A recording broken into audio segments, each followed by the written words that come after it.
O Rogel havia perguntado sobre o uso de spray gelado com água.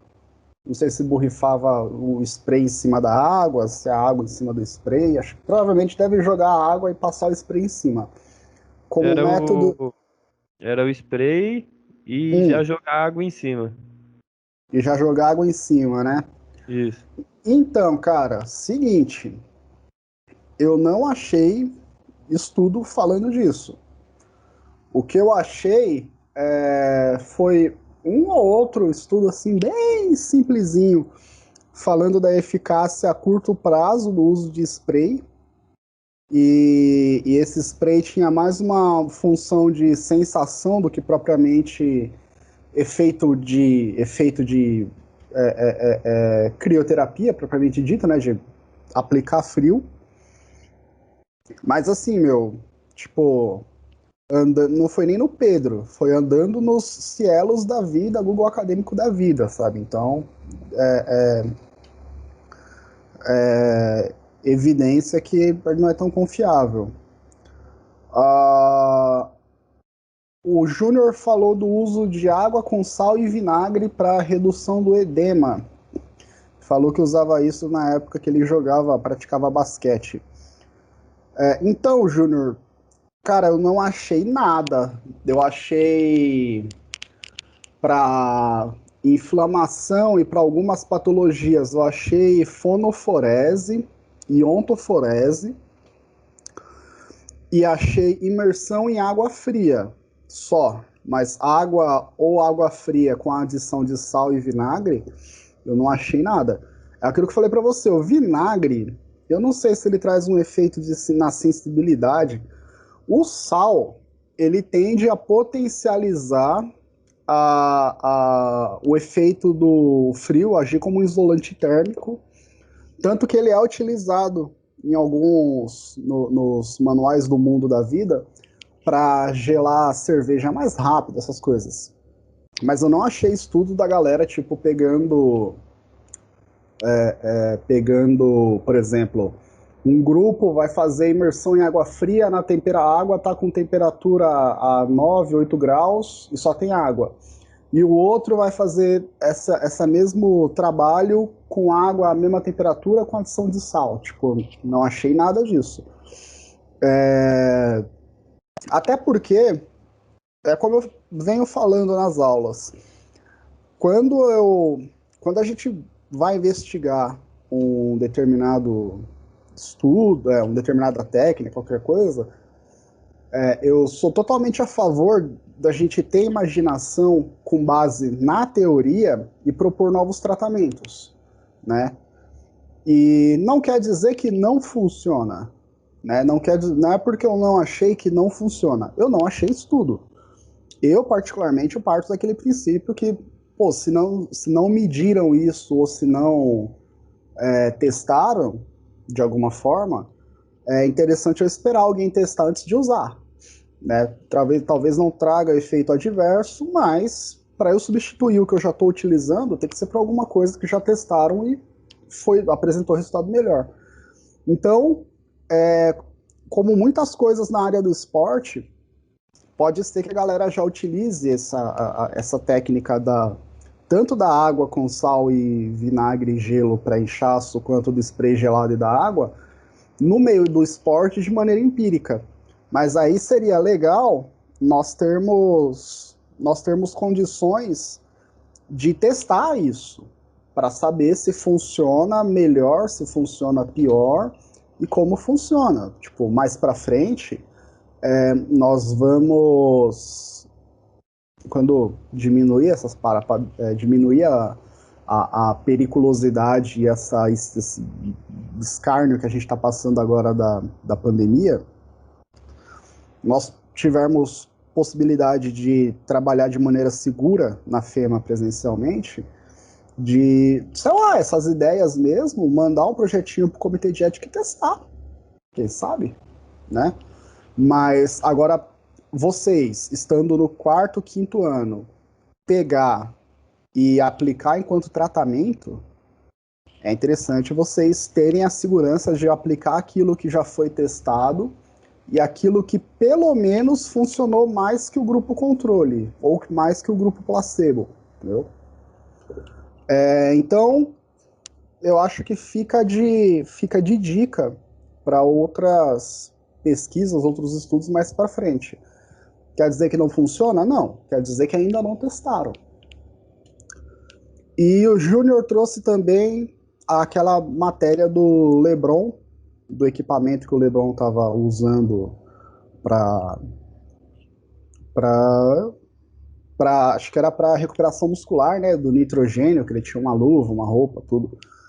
E eu, eu, eu não achei também, eu achei liberação por parte do FDA, né, que é o Food and Drugs Association, que é o equivalente à Anvisa nos Estados Unidos, liberando tanto aquele equipamento de crioterapia perigoso da Cláudia Raia, quanto esse. Mas eu não achei estudo da galera experimentando com aquele equipamento ou experimentando crioterapia naquelas mesmas condições. Mais uma vez, quer dizer que funciona? Quer dizer que não funciona? Não sei.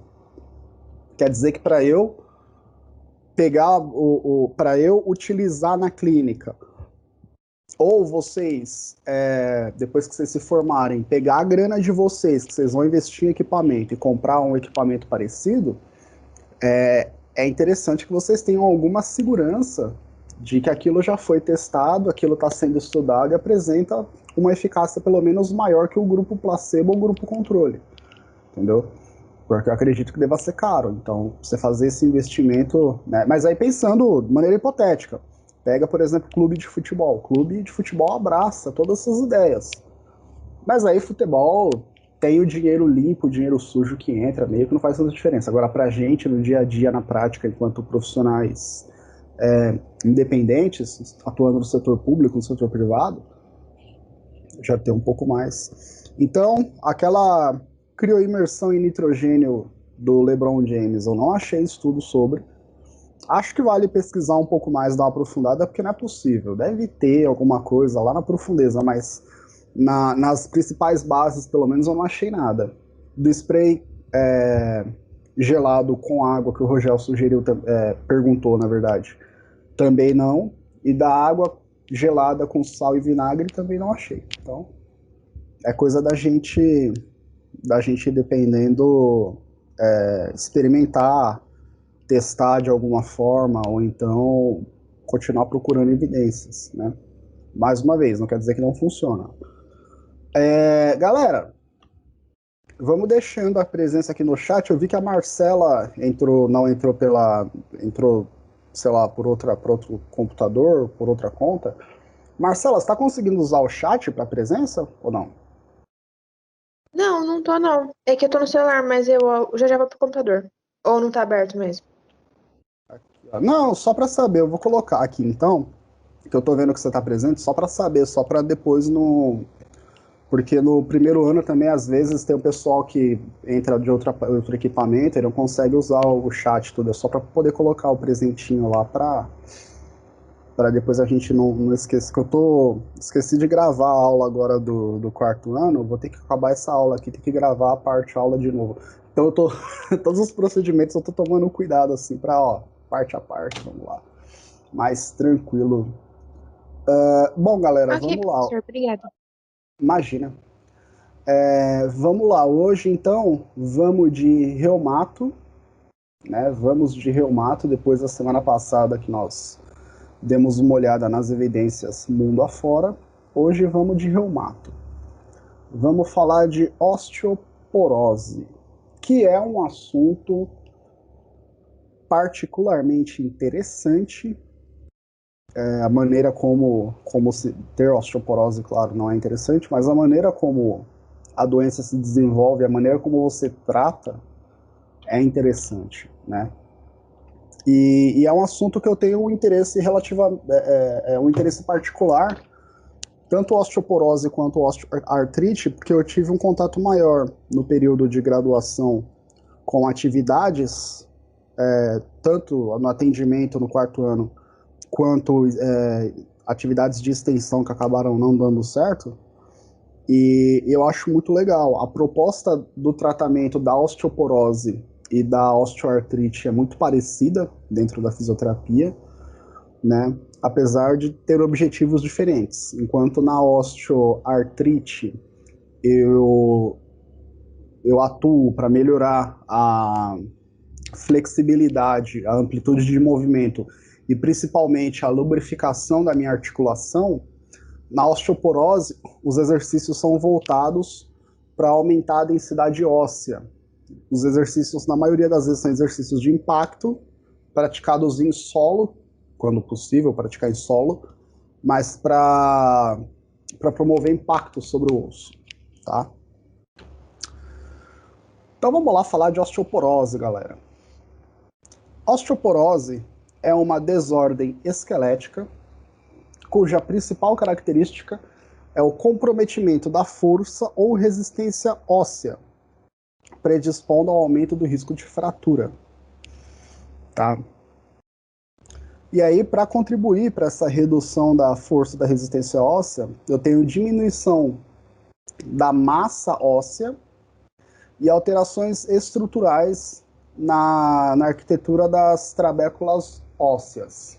Tá? Vamos voltar um pouquinho no conteúdo do ano passado de biomecânica.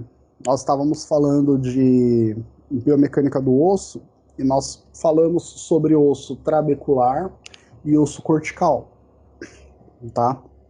Vimos que o osso trabecular ele está mais localizado nas epífises, ou seja, nas extremidades ósseas, e o osso cortical na diáfise, na região central, no corpo do meu osso. Então, quando eu pego um ossinho, um osso longo, as extremidades possuem mais trabéculas, ou seja, eu tenho essa arquitetura mais porosa, e a região central, as epífises... Eita! Caiu. Que susto.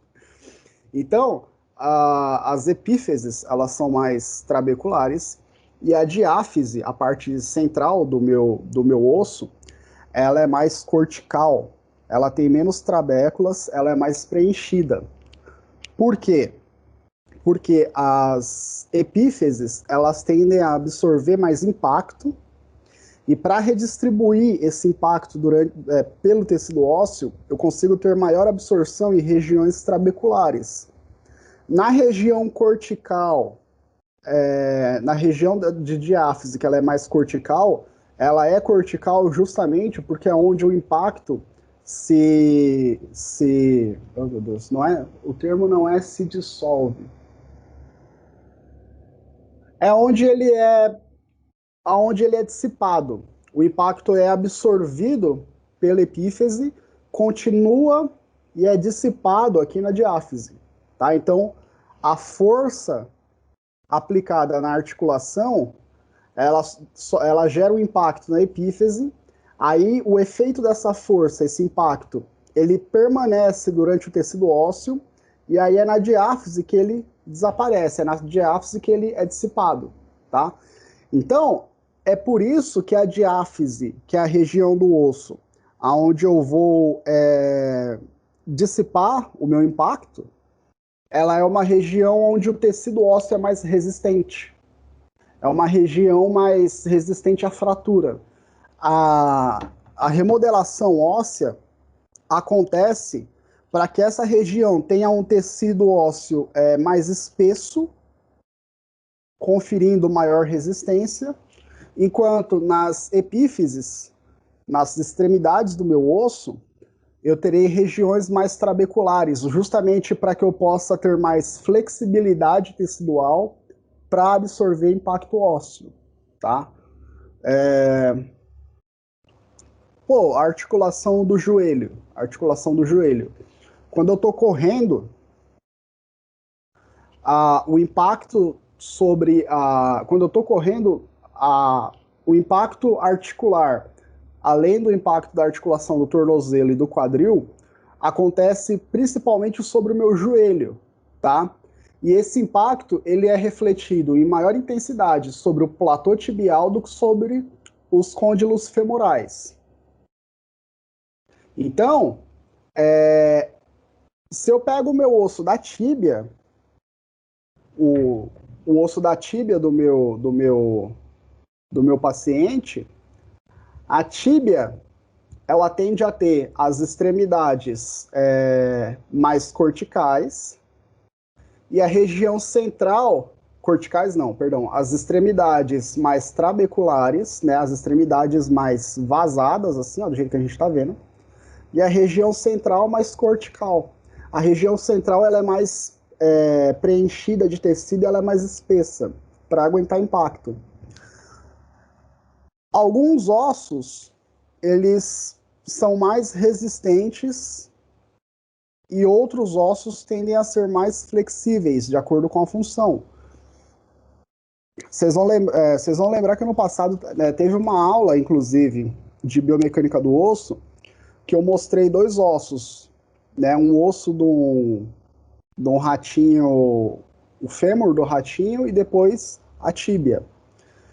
E o primeiro osso que eu mostrava era o fêmur, que eu fazia o teste de 3 pontos, né, para poder gerar flexão na diáfise do osso e o osso fraturar.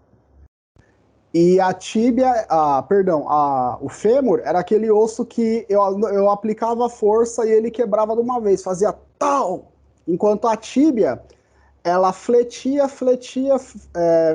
não, ela arqueava, aí depois ela quebrava num determinado ponto, mas depois de já ter arqueado muito, tá? E aí qual que era a diferença do fêmur para a tíbia? Por que que o fêmur foi difícil de eu fraturar e quando fraturou, ele fraturou de uma vez?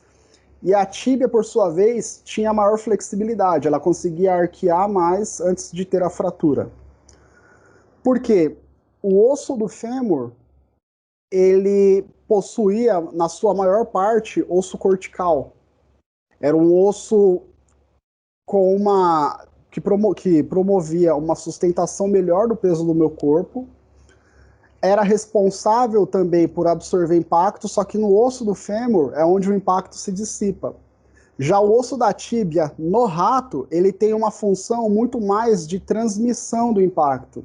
O impacto passa por ele para as outras articulações, porque o rato não fica com o membro totalmente elevado quanto a gente. O rato ele fica com a patinha mais ou menos assim, ó, inclinada, né, com o pezinho dele aqui embaixo.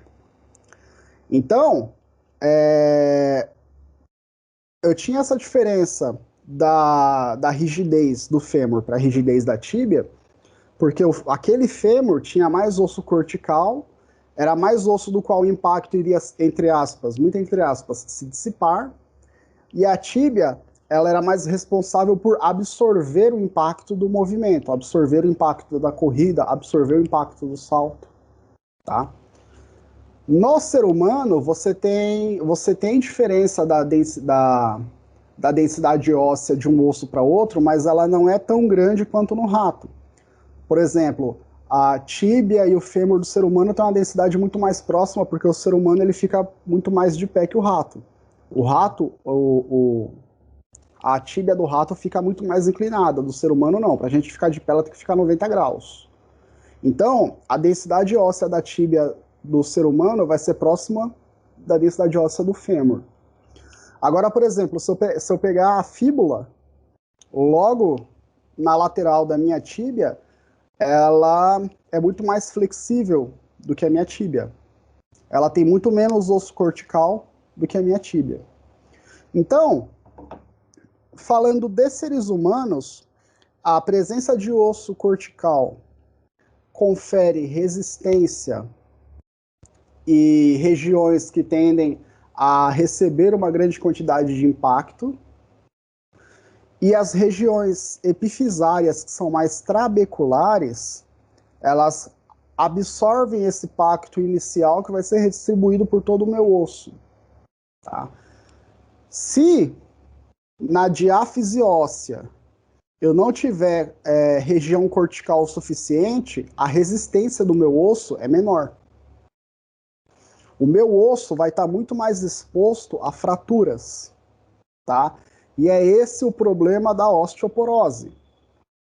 As regiões da diáfise do osso, que deveriam ser mais corticais, deveriam ser mais espessas de tecido ósseo, mais grossas, elas tendem a ser mais trabeculares, tá? Elas têm mais porosidade, o osso é menos preenchido e, consequentemente, ele é muito mais suscetível à fratura.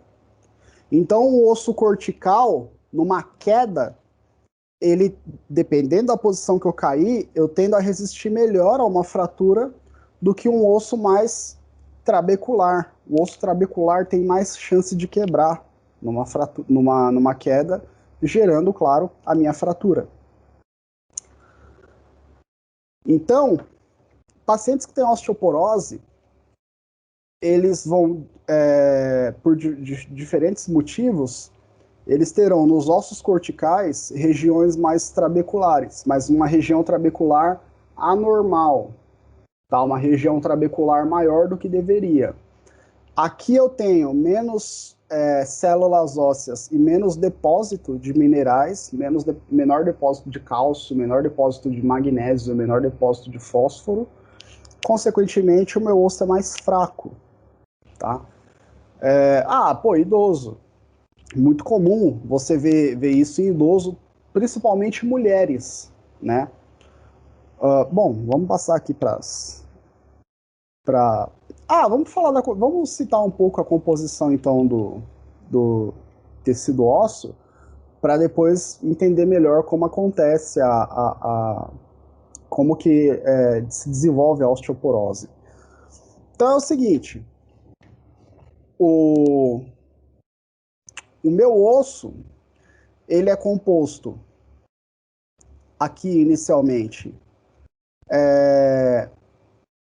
70% de material inorgânico, cristais de hidroxiapatita, que é essa galera aqui, ó, formada de cálcio e fosfato, em sua maior parte. Formada por cálcio e fosfato, tá? 22% do osso é material orgânico. Esse material orgânico tem irrigação sanguínea, tem as células ósseas, tem uma pequena quantidade residual de tecido cartilaginoso, e os outros 8% do meu tecido ósseo é composto por água, tá? Então, a maior parte do meu osso é formado por material mineral. Desse tecido orgânico, né, desses 22% aqui, 85% colágeno tipo 1, 2% é formado por células, osteoblastos, osteoclastos e osteócitos, e os outros 13% de proteínas não colágenas, osteocalcina, fosfatase ácida e tartarato resistente. Desses 13%, 85% é conteúdo extracelular e os outros 15% é conteúdo proteína celular, tá? Então, boa parte do meu osso é formado de hidroxiapatita, que é o material mineral depositado na minha matriz óssea que confere resistência ao meu osso. Como nós bem sabemos, o precursor do osso, do tecido ósseo, é a cartilagem, tá? Então, é sobre o tecido cartilaginoso que o meu osso se desenvolve. Eu primeiro tenho uma construção de cartilagem, na maioria das vezes a cartilagem hialina, e sobre a cartilagem hialina eu tenho o desenvolvimento de células ósseas. Então, os condrócitos e condroblastos vão agir e atuar sobre os osteócitos e osteoblastos vão atuar sobre os condrócitos e condroblastos, as células cartilaginosas. Condroblastos e condrócitos morrem, os osteoblastos e osteócitos assumem, E também os osteoclastos, que são aqueles caras que retiram material mineral da minha matriz óssea e libera na corrente sanguínea. É aquela galera que retira cálcio, que retira fosfato e joga na corrente sanguínea. Tá? Então eu tenho os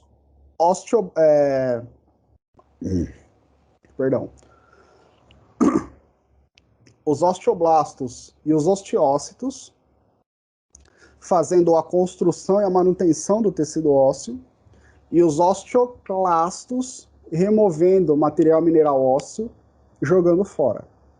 Tá? E essa galera fica trabalhando num ciclo, numa retroalimentação, e o meu osso passa por um processo de remodelação.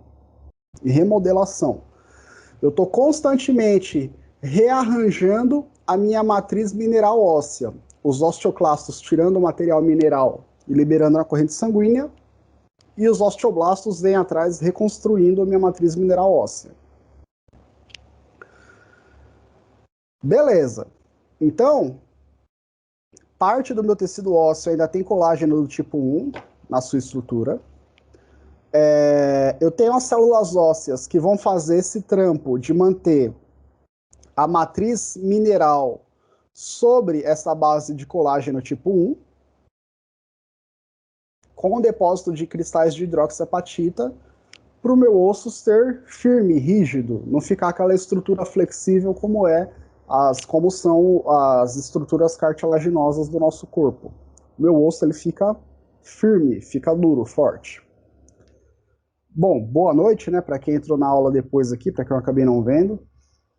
E aí, galera, quando eu quero mensurar, ou quando eu quero saber o quão resistente é o meu osso, eu avalio a densidade mineral óssea, tá? É a quantidade de conteúdo mineral presente no meu osso.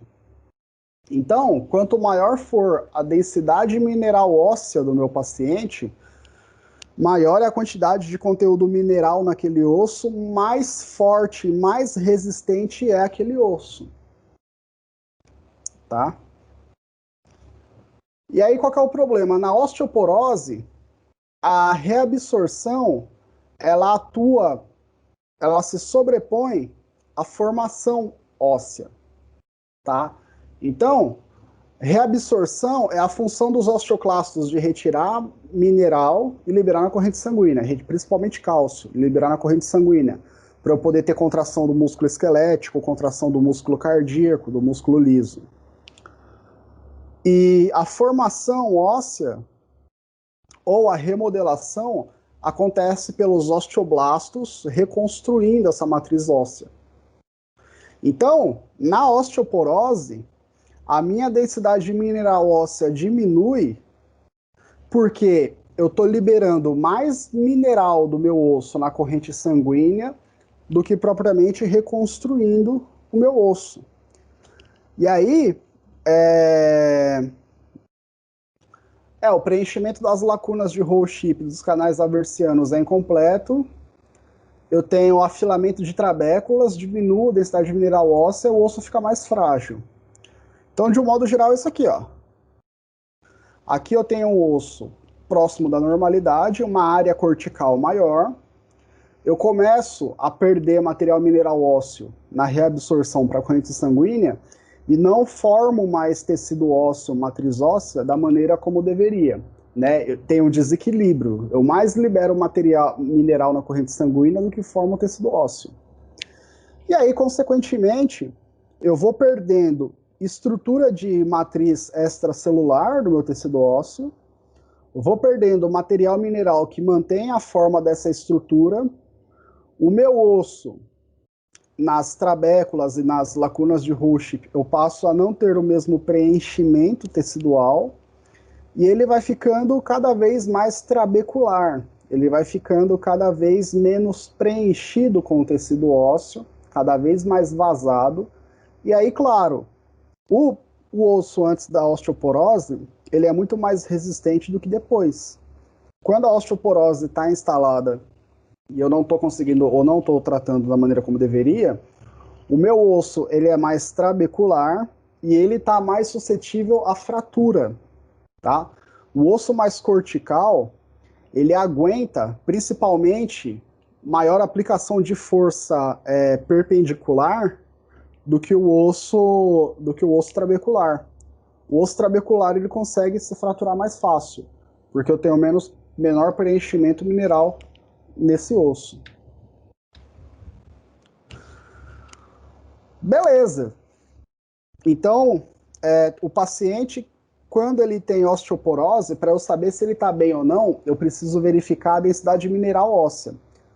Eu preciso verificar o quão preenchido está o tecido ósseo dele. Quanto mais preenchido, mais perto do normal, mais saudável é esse osso. Quanto menos preenchido, menor é a densidade mineral óssea, mais suscetível à fratura esse paciente vai estar. Tá? Então, densidade mineral óssea está relacionada com o preenchimento do meu tecido ósseo e, consequentemente, quanto maior, mais saudável é o meu osso. Epidemiologia, tá?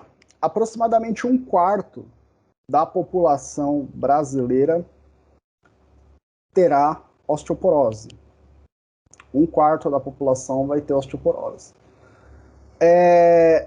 Nós temos casos de 21 a 30% de mortes por fratura de quadril, tá? E aí eu tenho mortes porque eu posso ter quadro hemorrágico, eu posso ter problemas associados infecciosos, pseudoartrose, prejudica a mobilidade da pessoa, então pode levar, dependendo do tipo de fratura, a mortalidade. Hoje, galera, eu tô falando aqui da prevalência da osteoporose. 25% das pessoas, principalmente idosos, tá? Então, pega lá, galera, os idosos do Brasil.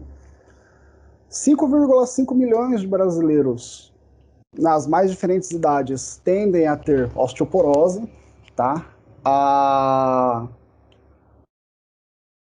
No ano, 1,6 milhões das fraturas no país inteiro acontecem em virtude da osteoporose. Disso, 200 mil dessas fraturas no quadril, 400 mil nas vértebras e aproximadamente 1 milhão no punho. E é engraçado porque eu achei que a osteoporose pudesse acometer mais membros inferiores, né? E não. Boa parte das fraturas está no punho. Até porque, para eu ter fratura em membro inferior, a menos que eu exerça um trabalho que exija impacto nessas articulações, principalmente para poder expor a fratura, essa fratura vai estar mais relacionada à queda, seja pelo meu trabalho, ou o paciente muito idoso passa a ter mais queda em virtude da perda de equilíbrio. Né? O paciente começa a ter mais perda de equilíbrio, está mais suscetível à queda. Então, boa parte dessas fraturas está no punho, porque as pessoas que desenvolvem osteoporose desenvolvem ainda numa idade que ela ainda não tem problema de queda. Ainda não tem fraqueza muscular, falta de equilíbrio, problema na própria percepção, que faz com que a pessoa tenha mais queda no dia a dia. Mas assim, a gente trabalhando, fazendo as coisas, a gente volta e meia bate a mão, pega peso, enfim, faz força no punho, no dia a dia normal. E é aí que acontecem as fraturas, né? Uma atividade diária, uma higiene, alguma coisa, é aí que acontece a fratura, beleza? E aí, de restante, 400 mil casos de fratura nas vértebras, 200 mil no quadril. Pô, vértebra também dia a dia, né? Você não precisa pular de uma altura X para poder ter fratura na vértebra. As nossas vértebras fazem a sustentação do peso do nosso corpo, né? Pelo menos do nosso tronco. E é onde está localizado o nosso centro de gravidade. Então, é uma região com constante compressão. Uma vértebra com constante compressão está suscetível à fratura. Se ela tiver numa situação de osteoporose, eu tenho um osso mais trabecular, ele não vai estar tão resistente a essa compressão, vai ceder, vai se fraturar. Bom, eis aqui o problema. Osteoporose ela pode acometer homens, principalmente idosos, mas a esmagadora maioria são mulheres, idosas e após a menopausa. Então, mulheres depois dos 45, 50 anos de idade estão suscetíveis ao desenvolvimento de osteoporose. Por questões hormonais, né? O estrogênio e a progesterona ajudam na regulação, dentre outras características femininas. Esses dois hormônios são responsáveis por ajudar na manutenção da densidade mineral óssea, além da calcitonina e além do paratohormônio. Depois da menopausa, as mulheres param de produzir óvulo, param de produzir o corpo lúteo, né, que era a cápsula que envolvia o meu folículo primordial, param de produzir progesterona e estrogênio, né, ou diminuem muito essa produção, e, consequentemente, isso tem influência sobre a manutenção da matriz óssea dessa mulher. Então, essa mulher vai ter mais dificuldade em manter a estrutura do tecido ósseo e, consequentemente, vai estar mais exposta ao desenvolvimento de osteoporose, tá? Por um curto período da minha vida, participei de um grupo que atendia mulheres com osteoporose aqui na Unesp, né? Apesar que eu fiz bastante coisa também, né? Nem sei mais. E a maioria era mulher, cara. Dava entrada, que chegava, paciente... maioria, acho que eu, em 2 anos participando desse grupo, acho que uma vez eu vi um senhor, depois ele transferiu para outra instituição. Mas a maioria era só mulher. Justamente por causa desse problema hormonal, que na mulher é mais intenso, bem mais intenso que no homem. O homem, depois dos 40, 50 anos de idade, variando de pessoa para pessoa, mas depois dos 50 anos especificamente, passa a produzir menos testosterona também. E a testosterona, dentre outras características do gênero masculino, é responsável pela manutenção da estrutura óssea, né? Só que o impacto disso no homem é bem menor do que na mulher, porque o homem diminui a produção de testosterona. Eu ainda tenho lá as células de Leydig no testículo liberando testosterona. Libera menos, mas libera. Agora na mulher não, a mulher para de produzir estrogênio e progesterona, que estava fazendo a manutenção das estruturas corporais dela até então. O corpo tem que se compensar em cima disso. Você tem um maior uso de calcitonina e de paratohormônio, que são os hormônios das glândulas suprarrenais, justamente para controlar a liberação e a retenção de cálcio no osso, mas ainda assim não dá conta. Então as mulheres, depois de uma certa idade, têm que tomar cuidado e fazer tratamento para evitar o desenvolvimento da osteoporose, ou se desenvolver a osteoporose, manter a densidade mineral óssea numa quantidade saudável. Tá?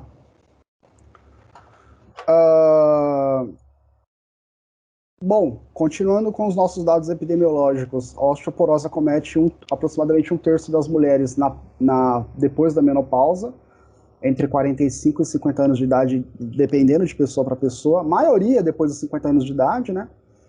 Que aí eu tenho uma maior perda de mineral ósseo, uma maior reabsorção, né? Que é quando eu pego os osteoclastos, pegam principalmente cálcio e liberam na corrente sanguínea. A perda óssea mais notável acontece nos primeiros 5 anos, depois da menopausa. E aí depois você tem uma estabilidade, né? Você consegue controlar, mas você ainda tem perda de matriz óssea. As mulheres de origem caucasiana, com mais de 50 anos, 2/3 das mulheres tendem a desenvolver a osteoporose a partir dos 50 anos de idade. E nessa faixa etária dos 50 anos de idade, 1/4 das mulheres que desenvolve osteoporose um quarto, 25%, apresentam fratura por fragilidade óssea, e 40% das mulheres que desenvolvem osteoporose apresentam fratura aos 70 anos de idade. Então, 2/3 das mulheres brancas vão desenvolver osteoporose. Destes 2/3, nos 50 anos de idade, um quarto dessa galera vai ter fratura, e aí depois, aos 70 anos de idade, 40% ou 2/5 terão fratura decorrente da baixa densidade mineral óssea, tá? E tem isso também, eu preciso fazer esse exame para verificar a densidade mineral óssea periodicamente, eu não lembro agora se é a cada 3 meses ou a cada 6 meses, eu acho que é a cada 6 meses, mas a pessoa precisa fazer exame para verificar a densidade mineral óssea, porque senão perde massa óssea e está mais suscetível à fratura. E dependendo da fratura, pode levar a óbito. Vamos lá então, né?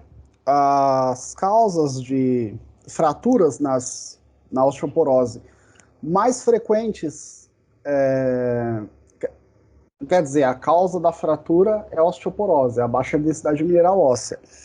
Os casos mais frequentes são fraturas vertebrais, punho e fêmur, né? Nós falamos anteriormente quadril, vértebras e punho, maior parte está no punho, depois vértebra e por último quadril. E quadril, a fratura é no colo do fêmur.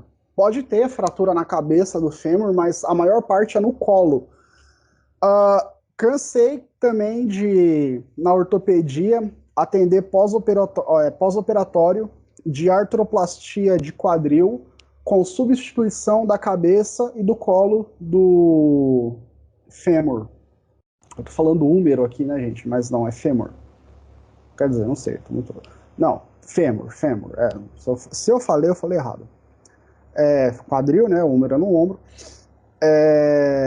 Artroplastia de fêmur, tá? Como assim? A pessoa teve fratura na cabeça ou no colo, a maioria das vezes era no colo. Dependendo da idade, se a pessoa tem osteoporose, ela vai ter mais dificuldade para regenerar essa fratura. Ela vai estar mais suscetível à pseudoartrose. O que é a pseudoartrose? Depois que eu tenho uma fratura, se essa fratura não se regenera da maneira que deveria, a região fraturada, ela fica frágil, ela não se consolida, criando o osso cortical bonitinho, fechando, regenerando. Não, eu vou fazer confusão. Eu vou dar exemplo aqui, eu vou fazer confusão. Mas enfim, na região fraturada, é como se eu passasse uma cola. Quando eu quebro alguma coisa na minha casa, aquela cola não gruda, as partes ficam soltando. Pseudoartrose é a mesma coisa. O tecido ósseo formado, ele não se regenera como deveria, não forma osso cortical, forma um osso trabecular, e esse osso, dependendo do impacto, eu posso ter fratura de novo. Então, para evitar reincidência de fratura, para evitar o problema da pseudoartrose, essas pacientes, elas retiravam a parte fraturada do colo do húmero, eu falando húmero, do fêmur, do colo do fêmur, da cabeça do fêmur, retirava e colocava uma prótese metálica, né? Deixava a parte do osso que ainda estava saudável, colocava a prótese metálica, fixava com cimento comum mesmo, para poder ter a articulação do quadril saudável de novo, para poder articular a cabeça da prótese agora do fêmur no acetábulo e manter a função articular do quadril. Então, galera que tem osteoporose também tem isso. Se ela, dependendo da fratura que essa galera tiver, é muito mais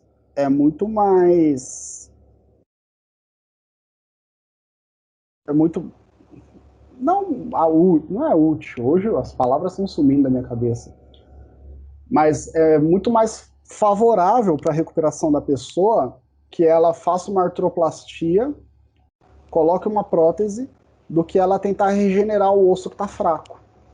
Mesmo o paciente que tem osteoporose, mas faz tratamento e o osso está devidamente recuperado. A capacidade desse osso se regenerar depende muito da ação dos osteoblastos na construção de matriz mineral óssea, que está debilitada pela osteoporose. Então, galera que tem fratura, dependendo da fratura, a galera coloca prótese. Na coluna, apesar que na coluna a cirurgia é chata, porque para você chegar fazendo o corte na coluna da pessoa, na região posterior, para eu chegar até o osso, eu tenho muitos músculos, os nossos paravertebrais, os nossos multífidos, eu tenho muitos ligamentos e eu tenho contato direto com a minha medula. Então, qualquer cirurgia que eu vá fazer na coluna é uma cirurgia muito sensível. Male tem muito caso de galera que tem hérnia discal. Hérnia discal rola. Aquela hérnia grau 4, que o núcleo pulposo extravasou, já está tocando medula óssea, raiz nervosa. Essa galera, dependendo, ainda que a cirurgia seja mais agressiva, mas você consegue retirar o disco, colocar um suporte metálico, substituindo aquele disco para poder manter o apoio das vértebras.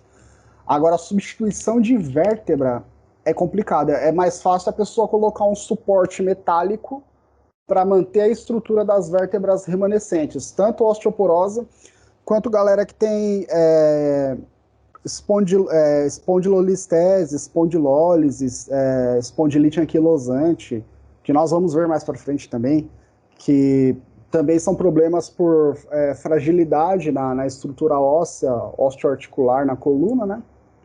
Mas, enfim, dependendo da fratura que a pessoa tiver, a pessoa coloca uma prótese e faz uma artroplastia. No punho não é tão comum, mas quadril, fatal. E aí, as causas da osteoporose podem ser de dois tipos, podem ser primária ou secundária. Primária, associada ao envelhecimento, né? E aí tem aquela questão da perda da redução da produção de hormônios, principalmente nas mulheres, que é uma redução muito mais visível e impactante. Os homens têm essa redução, mas é uma redução mais branda.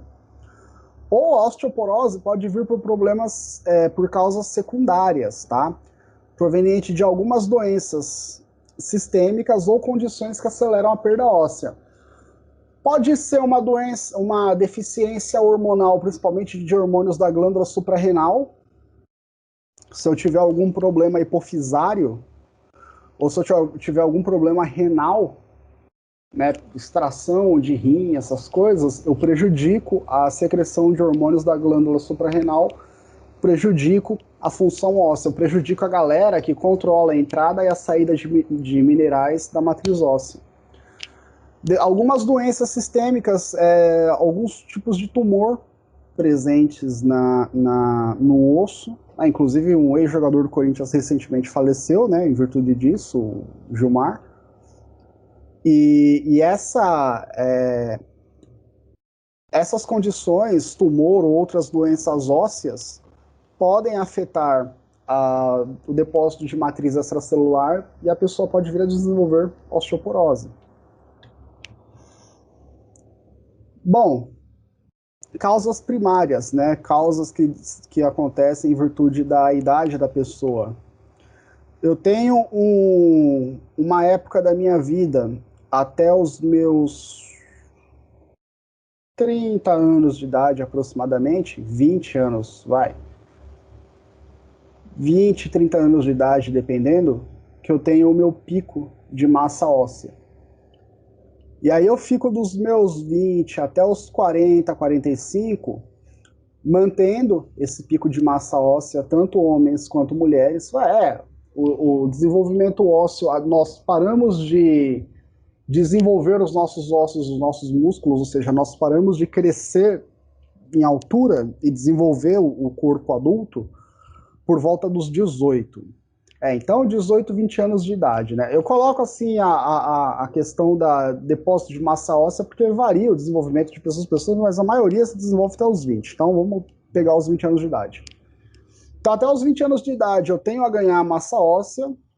Homens ganham mais massa óssea do que mulheres. Depois dos 20 aos 40, 45 anos de idade, eu mantenho essa massa óssea. E aí começa,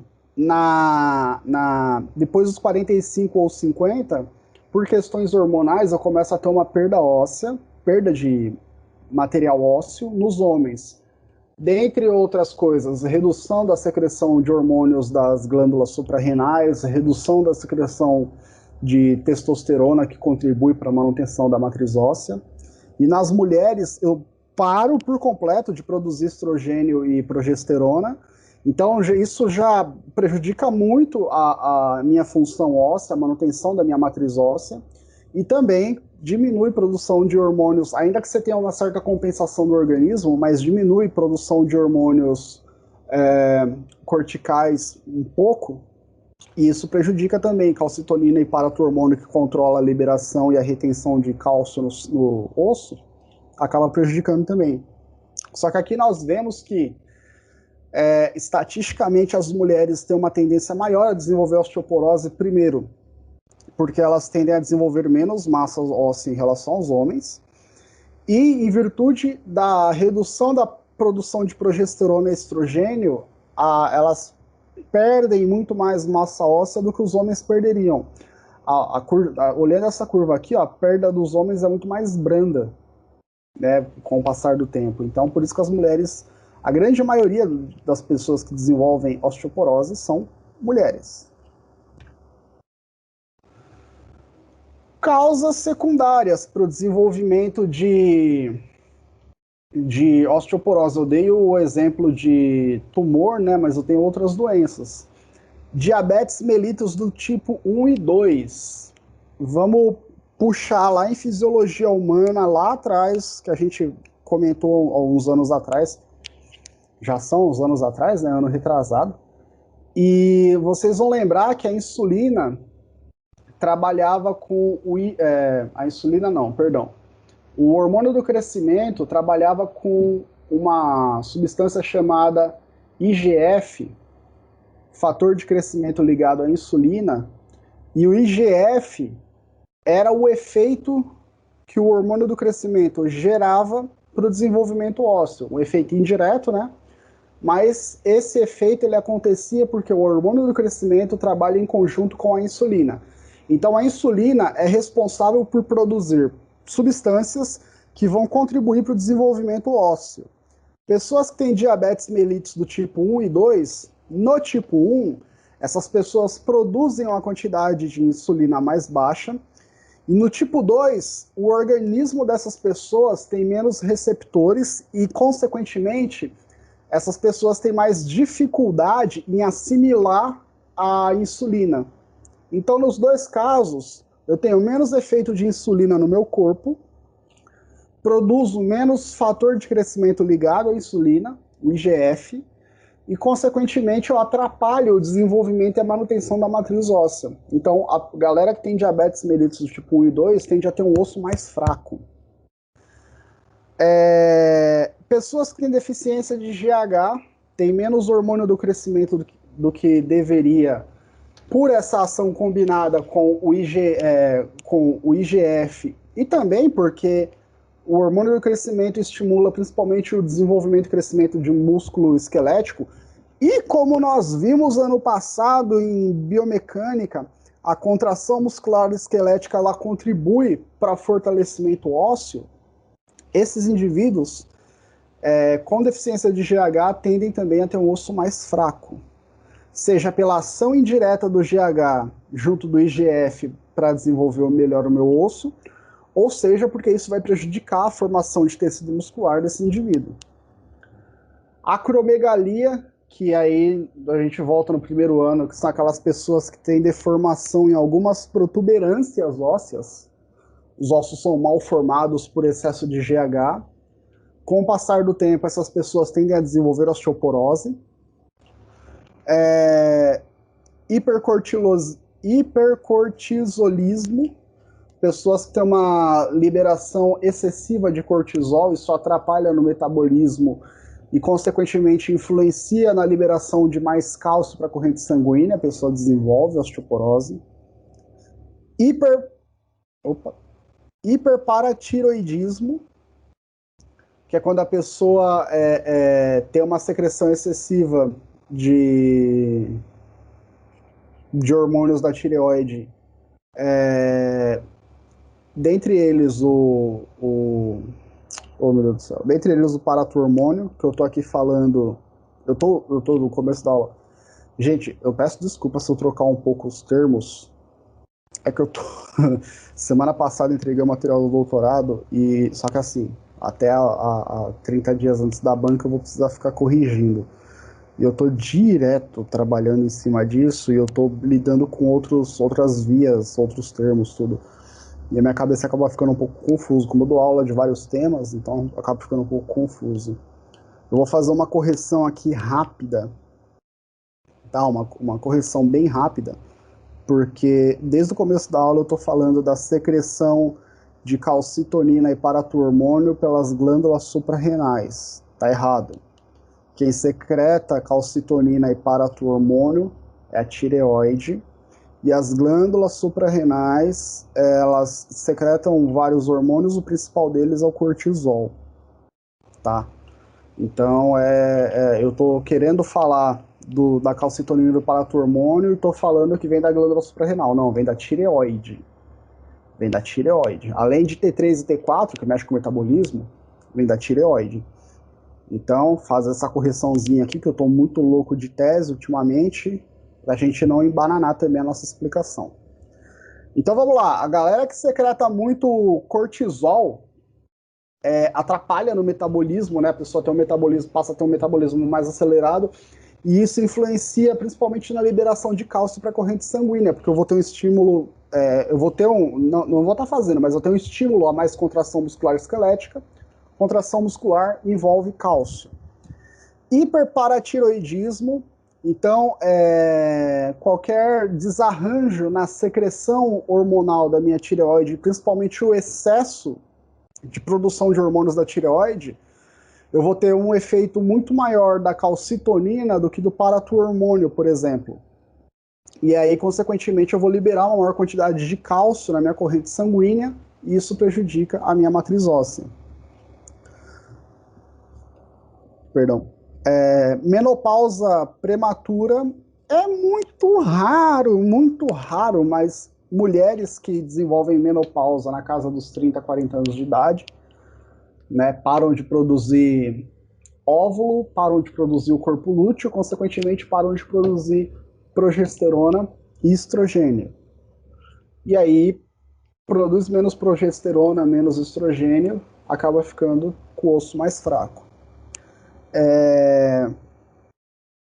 Hipogonadismo masculino, então homens que desenvolvem os hormônios, e aí nesse caso a testosterona em menor quantidade, prejudicam uma das funções da testosterona é fortalecimento ósseo. Então, se a pessoa apresenta hipogonadismo, produz menos hormônios sexuais, no caso produz menos testosterona, e isso atrapalha a manutenção da matriz óssea. E aí, cirurgias bariátricas, doença celíaca, inflamatória intestinal, cirrose, obstrução do trato biliar, o uso excessivo de glicocorticoides, especificamente o cortisol, que, como nós vimos, atrapalha a função hormonal, a função metabólica e, consequentemente, atrapalha o equilíbrio entre liberação de cálcio na corrente sanguínea e retenção na matriz óssea. E outros medicamentos, inibidor de bomba de próton, anticonvulsivante, são medicamentos que a composição dele atrapalha também a manutenção da minha matriz óssea. Bom, fatores de risco para o desenvolvimento da osteoporose.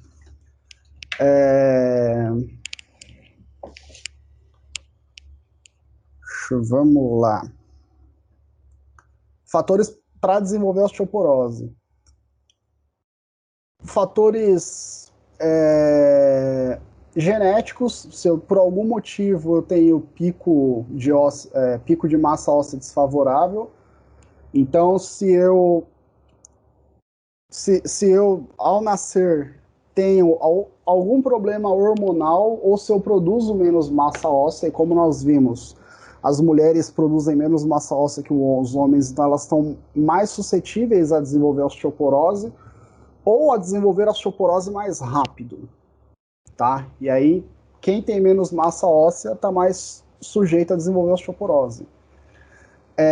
Ingestão inadequada de nutrientes ósseos, então se falta principalmente cálcio e vitamina D no meu organismo, o meu osso tende a ficar mais fraco, mas principalmente cálcio, que vem da maçã, que vem do leite, que vem de outros alimentos, agora não vou lembrar todos, mas principalmente maçã e leite tem bastante cálcio. Então, se eu tenho uma má nutrição, como tudo na vida, falta nutriente para o meu corpo funcionar direito, o meu corpo não funciona direito. Se falta glicose, falta gordura, falta energia para o meu corpo funcionar. Se eu não como a quantidade de cálcio que eu deveria, falta cálcio para o meu osso funcionar direito, para o meu osso ter o fortalecimento que ele precisa. Hábitos de vida influenciam no desenvolvimento de osteoporose. Sedentarismo, tabagismo, cachaça, determinados medicamentos ou hormônios que a pessoa precisa consumir, mas principalmente sedentarismo, tabagismo e cachaça. Tudo que é bom faz mal, principalmente excesso. Ter uma vida ativa faz com que você tende a desenvolver ossos mais fortes, né? Por exemplo, eu sempre falo do Júnior, mas hoje eu vou falar da Paola, que a Paola também joga basquete, joga vôlei, faz 1 milhão de esportes, é uma atleta nata. Pouco falo da Paola. Mesmo os homens tendo uma condição óssea mais favorável, desenvolver mais massa óssea, o sedentarismo atrapalha na deposição de cálcio na matriz óssea e também atrapalha na manutenção da minha densidade mineral óssea, tá? A Paola, que joga vôlei, que joga basquete, que pratica todos os esportes da vida, triatleta, pentatleta, ela aplica mais impacto sobre os ossos dela, e esse impacto estimula a ação dos osteoblastos e dos osteócitos a manter a matriz mineral óssea dela mais forte, mais rígida. Eu agora, período de pandemia, há mais de 1 ano em Laraiá sem ir na academia, só aqui sentado no sofá ou sentado aqui no meu escritorinho improvisado ou deitado na cama, né, sem poder andar por questões sanitárias, andar muito pelo menos, eu estou estimulando menos impacto sobre o meu osso e, consequentemente, a minha matriz mineral óssea está mais fraca, está bem mais fraca. Se eu sair da posição de sedentarismo e passar a ser fisicamente mais ativo, eu vou aplicar mais impacto sobre os meus ossos e eles vão se remodelar de modo a ter uma região cortical maior para absorver esses impactos e, consequentemente, eles vão ficar mais fortes. Então é por isso que a galera que é atleta é uma galera que tende a ter os ossos mais fortes, porque o osso tem que se adaptar aos impactos da prática de atividade física e, consequentemente, a região cortical dessa galera é mais desenvolvida. Então, quando eu e a Paola estivermos na casa dos 45, 50 anos de idade, mesmo ela sendo mulher, ela tende a ter ossos mais saudáveis que os meus se eu continuar na situação que eu estou agora. Né? Tabagismo e etilismo. Dentre os problemas, no caso do tabagismo... Oi? Alguém ligou o microfone aí? Não, professor, eu ia falar que parece que quanto mais você fica parado, Parece que mais fraco você fica. Sim, sim. Nós perdemos massa muscular, nós perdemos massa óssea, a circulação sanguínea ela não trabalha da mesma forma, você tende a ficar mais fraco. Massa muscular, o nosso músculo tem, o tempo todo tem protease agindo sobre o músculo esquelético, sobre as proteínas do músculo esquelético.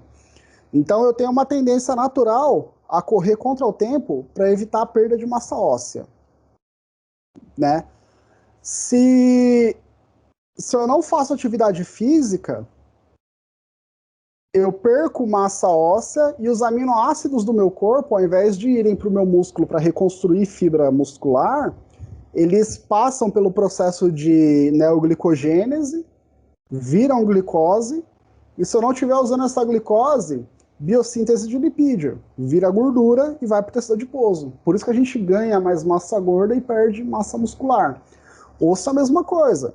Se eu não estou gerando impacto sobre os meus ossos, eu não estou estimulando maior remodelação óssea, então eu não estou estimulando readaptando a minha matriz mineral para receber esse impacto, para aumentar a área cortical, e aí, consequentemente, o mineral que era para estar depositado no meu osso está indo para a corrente sanguínea, meu osso fica mais fraco também. Então, tabagismo e etilismo. Oi? É que chega com delay aqui, cara. Às vezes alguém vai falar. É igual você estava falando do joelho. Que daí agora que eu tô parada, eu tô sentindo um pouco o joelho. Tipo, tá bem mais fraco. Ah, sim. Ô, Paula, só às vezes aqui para mim chega com delay, dependendo do áudio. Então, se eu for falar, você dá uma insistida, dá uma chamada aí, que senão às vezes eu passo aqui, eu não. Mas vamos participar, que é legal. Tá bom, então, doutor. Não, então, aí a questão do joelho, o seu joelho tá mais fraco porque você tá perdendo massa muscular, né? Especificamente a patela, quem dá suporte é o quadríceps. Os isquiotibiais também dão suporte à região posterior, mas o suporte maior é no quadríceps. Se você não está treinando, ou se você está treinando menos do que você deveria, você perde massa muscular no quadríceps, a sua patela tende a ficar mais móvel e aí, consequentemente, o seu joelho tende a ficar mais instável. Estatisticamente falando também, as mulheres tendem a ter um joelho mais instável do que os homens, principalmente o joelho valgo, né, a composição corporal. Então, na composição corporal não, na composição estrutural óssea. Então, se você perde massa óssea, massa óssea não, perdão. Se você perde massa muscular, a sua patela fica mais instável, e aí você tá mais arriscada a não necessariamente ter lesão, mas, por exemplo, sentir dor no joelho, né, que aí a gente entra em síndrome da dor femoropatelar, mas por perda de massa muscular. Mas você também contribui para a redução de massa óssea.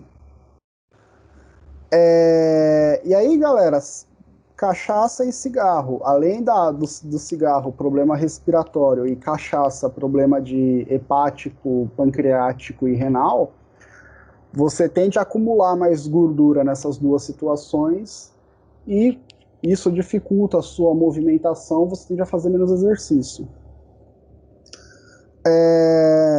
Aumento da reabsorção óssea, né, ou seja, da retirada de minerais da matriz óssea para liberar na corrente sanguínea.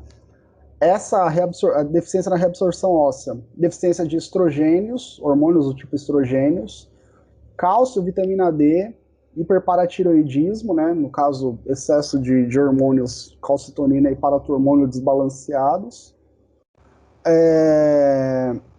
produção de citocinas ou fatores reabsortivos, e aí eu estou falando de processos inflamatórios teciduais, afetam a minha função óssea, ou até mesmo neoplasias, né, que aí vai dar origem aos tumores, foi o tumor do ex-jogador do Corinthians que eu falei recentemente.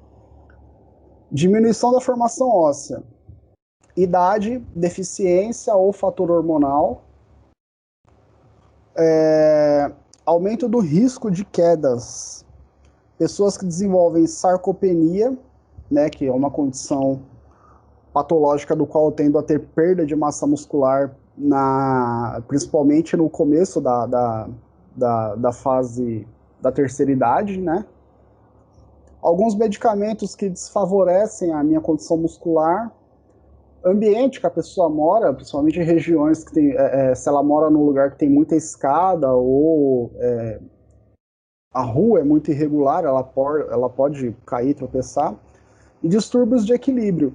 Pessoas mais velhas, indo para a terceira idade, tendem a ter mais queda pela redução de massa muscular, pelas adaptações que o sistema neuromuscular sofre, e aí, consequentemente, a propriocepção dessa pessoa não fica mais a mesma coisa.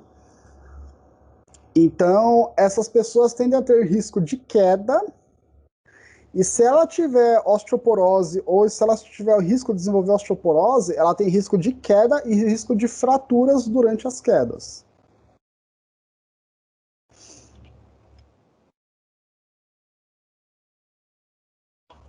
Bom, aqui eu tenho um critério para verificar a severidade da minha fratura por osteoporose, tá? No caso, falando de vértebras, ossos da minha coluna vertebral, eu tenho os critérios semi-quantitativos de Genant.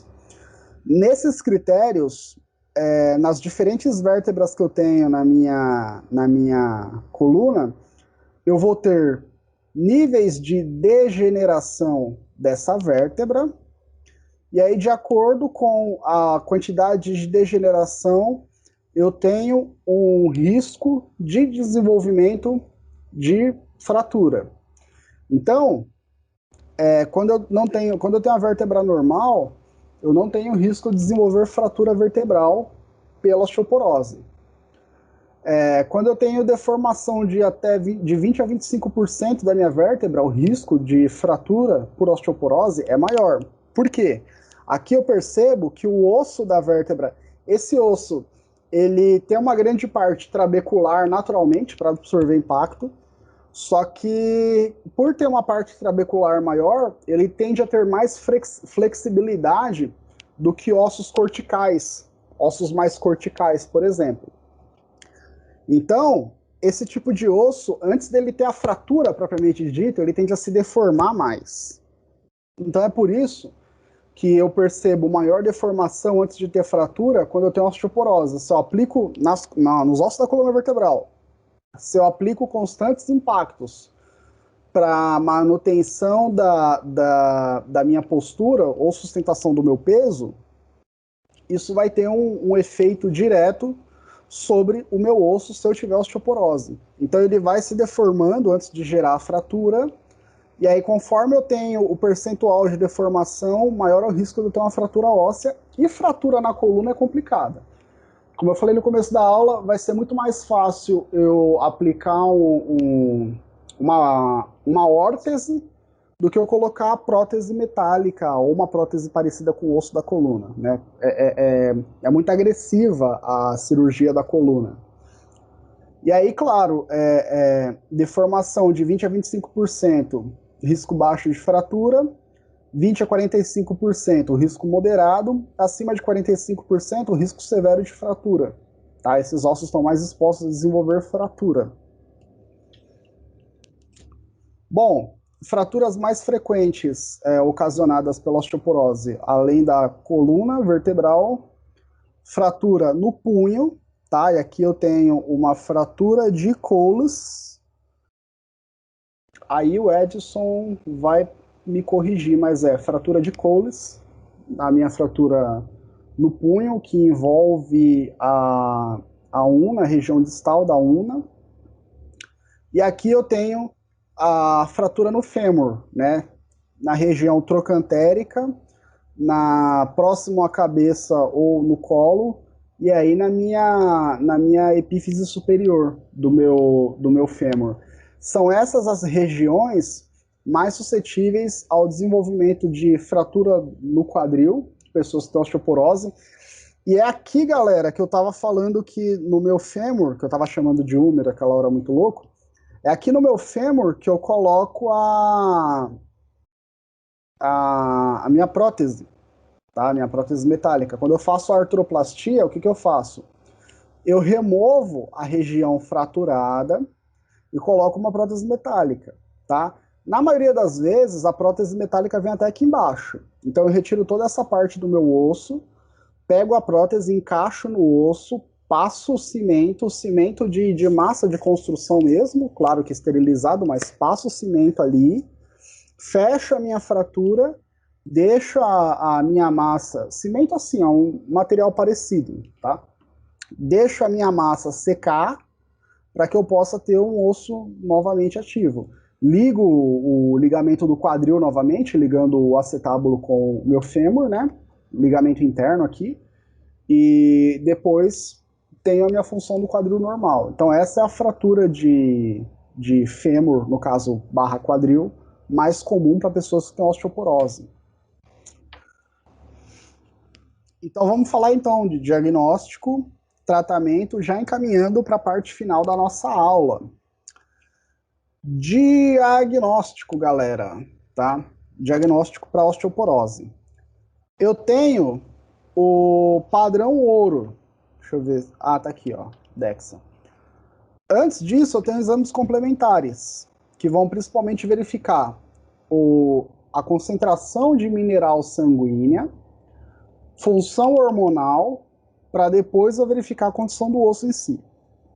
Então, função renal e hepática, principalmente função renal. Se eu tiver o acúmulo... Perdão. Se eu tiver o acúmulo de cristais de monorato de sódio que vão dar origem à minha pedra no rim, se eu tiver o acúmulo dessas substâncias no meu rim, pode ser que eu tenha uma alta concentração de cálcio circulando e isso com certeza está afetando a saúde do meu osso. Então fazer um exame de sangue para verificar a quantidade de cálcio circulante é fundamental para que eu possa chegar no diagnóstico, no caso no exame complementar, para diagnóstico da minha osteoporose. Calciúria, né? Concentração de, além da função renal e hepática, calciúria, quantidade de cálcio circulando no meu sangue por um período de 24 horas. Hemograma, verificando outras substâncias como fosfato, fosfatase alcalina, vitamina D, TSH, que é o hormônio estimulante da tireoide, que é o hormônio que vai estimular a tireoide a produzir T3, T4, calcitonina e paratormônio. Nos homens, fazer dosagem de testosterona, dosagem homens e mulheres de paratormônio, verificar proteínas séricas, e nas mulheres, fazer a dosagem de estrogênio, progesterona, hormônio folículo estimulante e luteinizante, tá? Por que nas mulheres eu vejo todos esses hormônios e no homem eu só vejo testosterona? Ainda que o homem tenha variação de secreção de hormônio folículo estimulante ou luteinizante, a testosterona não depende tanto desses dois hormônios, tá? O hormônio luteinizante ajuda as células de Leydig no testículo a se desenvolverem e, na fase adulta, produzirem quantidades normais de testosterona. Mas depois que o testículo se desenvolve, o que acontece é que eu tenho um pico de produção na minha vida e depois essa produção diminui. Agora, nas mulheres, como eu paro de produzir estrogênio e progesterona na menopausa, eu paro de produzir óvulos, eu preciso verificar a concentração desses hormônios para controle, para saber o quanto vai estar influenciando, né? Se eu estou na menopausa, eu sei que eu não estou produzindo. E folículo estimulante e luteinizante são hormônios que atuam por feedback positivo. Lembrando a fisiologia. Se eu tenho um desarranjo na minha homeostase, eu desencadeio mecanismos para corrigir aquele desarranjo. Se depois que eu corrijo a homeostase, o mecanismo para de funcionar, feedback negativo. Se depois que eu corrijo a homeostase, o mecanismo ainda continua ativo, feedback positivo. Quando eu paro de produzir estrogênio e progesterona nas mulheres, feedback positivo come solto para compensar a falta de estrogênio e progesterona. Nosso organismo ele não entende que os ovários pararam de produzir estrogênio e progesterona porque deu a vida útil produtiva dos ovários. O organismo entende que está faltando hormônio para estimular aquele tecido a funcionar. Então o organismo aumenta a produção de folículo estimulante e hormônios, folículo estimulante e luteinizante. E claro que isso atrapalha a função de outros hormônios. Então também preciso controlar a ação hormonal nas mulheres. Então, hemograma, concentração de cálcio, concentração de hormônios, função renal e hepática são os exames para eu poder chegar no diagnóstico da osteoporose, mas são exames complementares. Para chegar no diagnóstico da osteoporose, o padrão ouro é o DEXA. Fotinho velha aqui, eu deveria ter pego uma foto mais nova. Densitometria por emissão de raios X de dupla energia.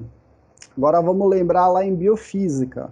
Eu tenho a radiologia, né, que é o estudo de emissão de radiação, a radiografia, que é quando eu emito radiação, essa radiação interage com os meus tecidos, e aí tecidos mais densos aparecem melhor na foto, tecidos menos densos aparecem menos. Por isso que quando eu faço radiografia, aparecem mais os meus ossos e alguns órgãos eu vejo uma sombra ou outra, porque o osso tem muito mineral e ele aparece de maneira mais nítida. Os outros tecidos têm menos minerais, são menos densos, aparecem um pouco com uma certa dificuldade. Na densitometria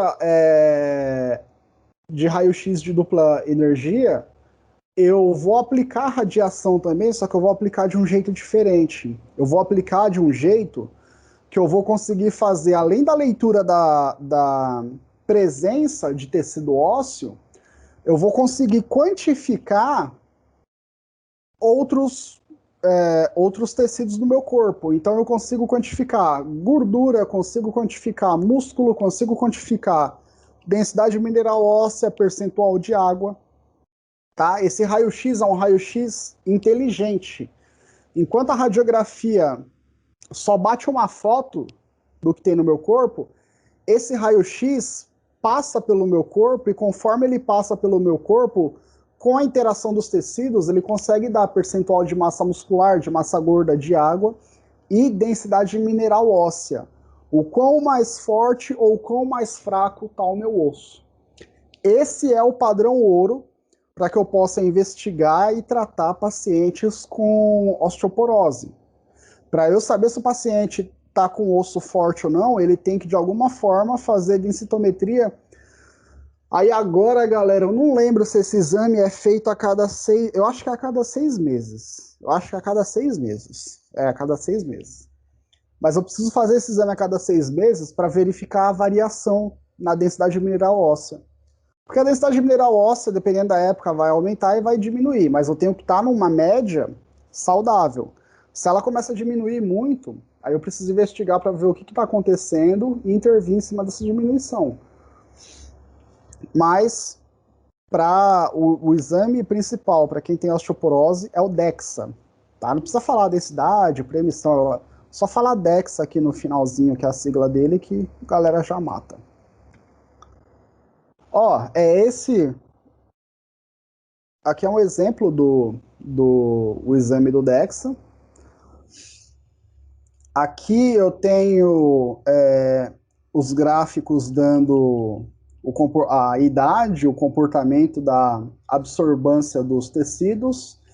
E aqui eu tenho a densidade mineral óssea de acordo com a minha idade. Tá? Então eu pego ele vai me dar um resultado, um score T, e eu pego esse ponto e conforme, dependendo da idade da pessoa e dependendo da densidade de mineral óssea, ele vai dar pontos dentro dessa escala, e aí aqui do outro lado eu tenho a equivalência em densidade de mineral óssea. Então, o aparelho lê, me dá um ponto de esse score T, que é uma unidade arbitrária, é um número. E aí, o próprio aparelho converte esse número que ele lê da aplicação de raio-x de dupla energia e converte na densidade mineral óssea. E aí, conforme ele der um número aqui, e conforme eu tiver com a minha idade aqui, eu vou ter um nível, ou uma concentração mineral óssea saudável, tá? Então, vamos supor que eu vou fazer o exame. Se eu vou fazer o exame, ele dá um valor 1, por exemplo, eu tô com 30 anos, ele deu o valor 1, eu vou estar aqui, ó, no limiar vamos colocar assim, de valores normais. Conforme eu vou descendo aqui, ó, mais doente eu vou ficando até eu ter osteoporose, propriamente dito, tá? E essa aqui é a foto que o DEXA bate do nosso corpo. Ele é feito de corpo inteiro, né? Ele analisa principalmente os ossos, mas ele também analisa tecidos moles. Então é por isso que ele dá percentual de massa magra, massa gorda, percentual de água corporal. Para finalizar a nossa aula aqui, já vai dar quase 11 horas, né? A prova do líder já vai começar ali. Vou precisar que eu tenho que gravar a aula do 4º ano. Ô, caramba. Prevenção e tratamento, galera. Então eu tenho que a osteoporose é uma doença crônica, não tem cura como todas as doenças reumáticas, só que eu consigo tratar e manter uma vida normal. Primeiramente, abordagem sobre fatores de risco, excesso de tabagismo por si só, alcoolismo, excesso de sal, proteína e cafeína na minha alimentação, eu preciso regular a minha alimentação novamente. Medicamentos, se eu tomo algum medicamento que favorece a deposição de cálcio da minha matriz óssea, eu preciso regular a ingestão desse medicamento. Prática de atividade física, como eu falei anteriormente, dei o exemplo da Paola, pessoas que praticam atividade física, elas aplicam mais impacto sobre o osso, estimulam mais remodelação óssea e o osso tende a ficar com uma área cortical maior, consequentemente, densidade de mineral óssea maior, o osso está mais forte. Ingestão de cálcio, né, grandes quantidades. Galera que tem osteoporose costuma tomar um iogurte especial. E nesse iogurte tem uma quantidade aumentada de cálcio, justamente suplementar a falta de cálcio que ela tem na matriz óssea.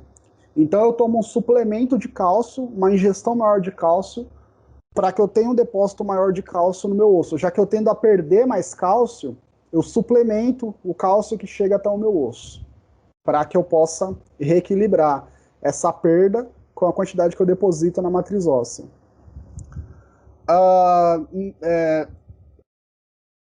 Atividades ou abordagens que estimulem a produção de vitamina D, então além de tomar sol, provavelmente essa pessoa vai tomar algum suplemento de vitamina D. Idosos, tratamentos, treino para que eu possa evitar queda, principalmente no que condiz a exercício de equilíbrio, fortalecimento muscular, e alguns medicamentos para controlar a questão hormonal, que influencia na perda de cálcio, como também para permitir que eu tenha maior retenção de minerais na matriz óssea, ou até mesmo suplemente determinados minerais. E aqui eu tenho valores de cálcio que eu vou precisar ingerir diariamente, dependendo da minha situação, tá? Então, mulheres antes da menopausa precisam ingerir uma quantidade de cálcio de 1.000 miligramas por dia, aproximadamente, para ter um osso saudável. E aí, conforme vai passando o tempo, vai passando a idade, essa ingestão de cálcio precisa ser maior. Justamente porque, como eu mais perco cálcio do que ganho da minha matriz óssea, Eu preciso suplementar esse cálcio que eu estou ingerindo para tentar equilibrar as coisas.